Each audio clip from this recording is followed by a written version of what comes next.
Hello guys, in this video I am going to show you how to create price alerts using the BitScreener app. But first of all, I just want to mention, please don't forget to subscribe to my channel, because at 10,000 subscribers I'm going to show you my whole YouTube revenue statistics and my growth strategy, how you can make money online.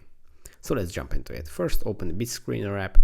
Then to create price alerts, you have to tap on the middle of the screen which says alerts, and here you will find all the different alerts options.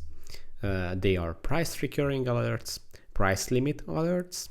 There are different advanced alerts and signals, which are pump and dump alerts, market cap alerts, and volume 24-hour alerts.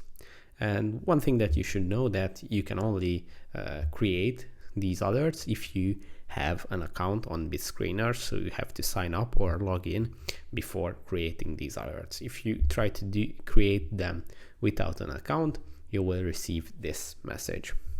So yeah, that's it for this video. I hope it was helpful for you. If it was, please consider subscribing, and see you in the next one. Bye bye.